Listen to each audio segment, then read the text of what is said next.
Hello，大家好啊！今天是2024年的11月24号了啊。然后呢，今天想跟大家聊一下，就是距离就是2个月之前的我们的9月20几号啊，我们中国发生了令大家非常欣喜的一件事情，就是国家队开始救我们的股市了啊。然后呢，现在2个月过去了，我不知道大家证券账号里面的这个股市股票的市值有没有涨起来啊？所以呢，那今天的话就抽这个时间来跟大家聊聊啊。那我们边走边说啊。来，今天的风景不错啊。那为什么首先要说一下，我为什么在这个时候跟大家来说这个股市的这个事情啊？是因为之前大家都知道这个中国的股市嘛，它都是一下子上一下子下，对不对大家可能都知道为什么我现在抽这个时间来跟大家说一下中国股市的这个情况因为其实2个月1个月之前吧，很多人都有在发视频说这个中国的股市怎样要起飞啦，或者怎么样子但是按照我的这个经验呢，其实我觉得在中国咱们任何的政策都得让它降温不在它这么火热的时候去谈论这件事情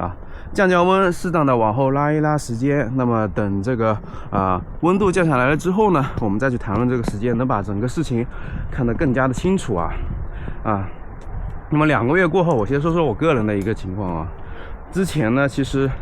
我在股市的话还是有一定的 A 股的话还是会有一定的投资的。当时主要买的是这个证券的基金，然后疫情解封之后呢，我买了一些这种叫什么猪肉的企业的这个股票，对吧？然后像这种生产大米企业的这些股票。我在想这个疫情之后我们的国家肯定是要放水的，是需要给老百姓发钱的，对吧？但是我当时往往没有想到买了这些猪肉大米这些日常老百姓生活用品的这些企业的股票，反而越跌越狠，越跌越狠老百姓国家就根本没有给老百姓发任何钱，对不对？然后大家可能都知道一直在发消费券，对吧？买300送50，买200送多少来着但是呢，说句实话，有多少老百姓会去吃呢？因为你本来就没有这个300块钱，你何必要去减这个50块钱呢？对不对所以呢，当时整个情况，我股票的账户是跌得非常厉害的那9月份的时候呢，国家启动这个牛市在那个爱在春秋的那个老爷叔的号召之下，对吧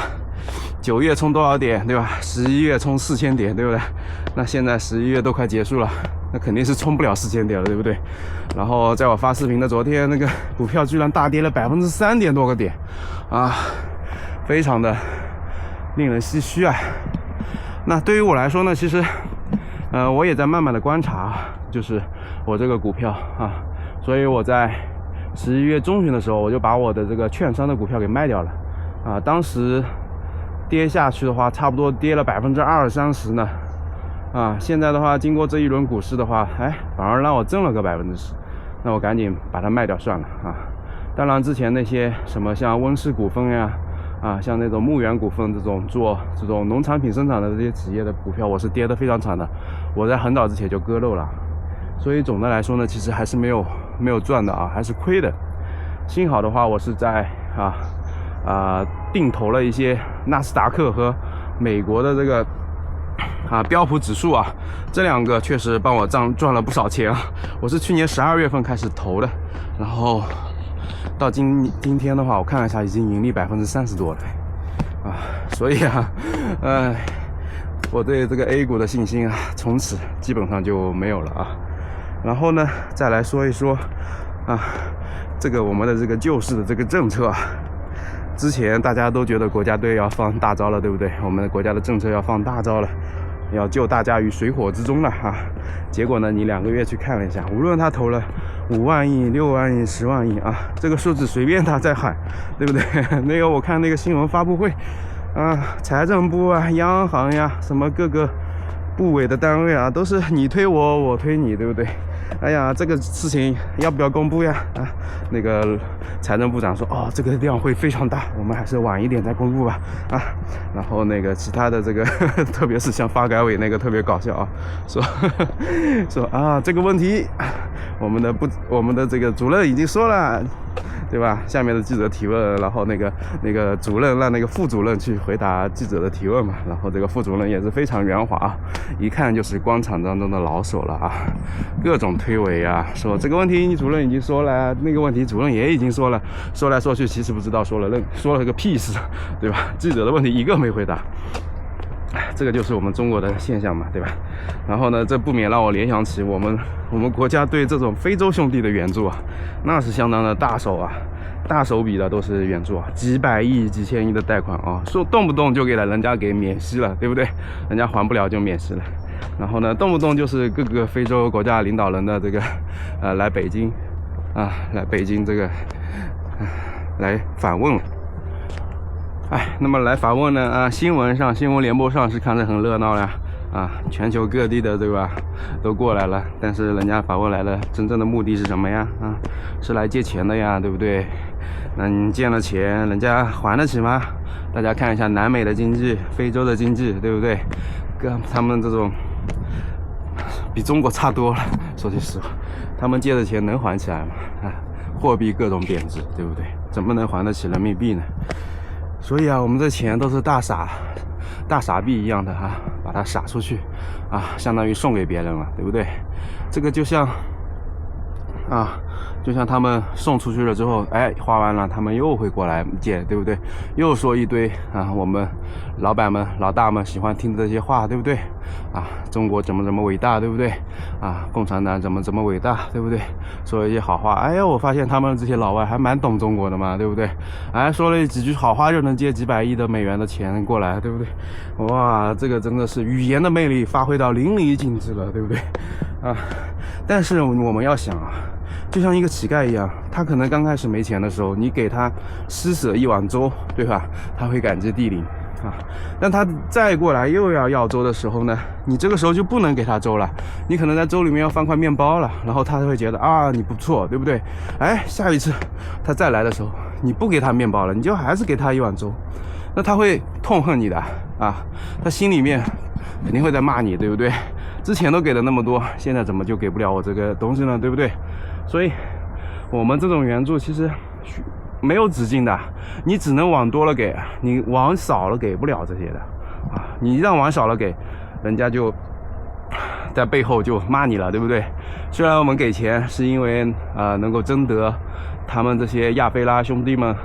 在联合国上给我们中国的支持和一些投票吧，这个我能理解但是这个应该不是长远之计，对不对？他们会越要越多的，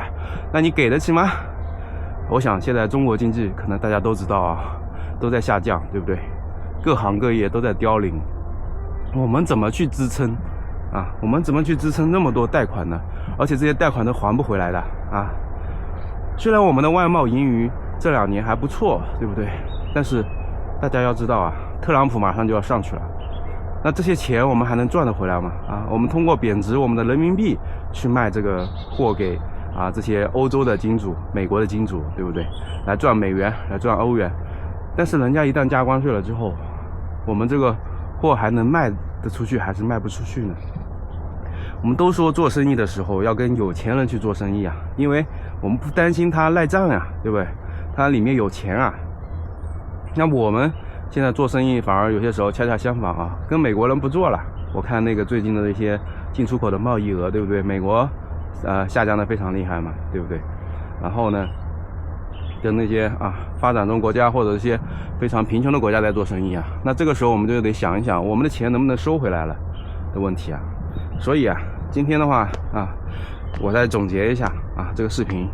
就是说我们对自己的国民，对不对？真的是不太友好的。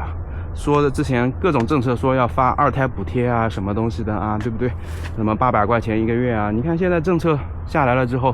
你都没有看到了这800块钱的补贴啊，反而你这些政策出来的时候是来帮助企业来化债的，而不是帮助老百姓来化债的，而不是提高老百姓的这个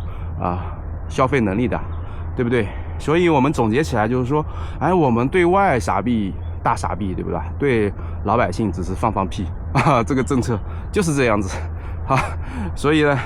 我觉得我们老百姓还是蛮苦的啊，生活在这个老百姓里面，咱们的国家，咱们的政府啊，真的没把老百姓当回事儿啊。很多时候从股市里面就可以看出来，我们这个老百姓就是一个大韭菜呀，随时准备扬起来割的。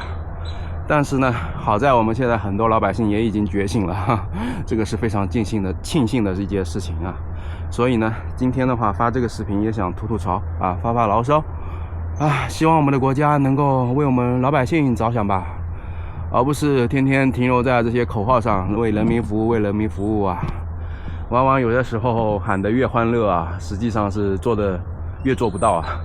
好，那今天的视频就给大家拍到这里啊，希望国家能够为国民真正的谋福祉、谋福利啊！再见。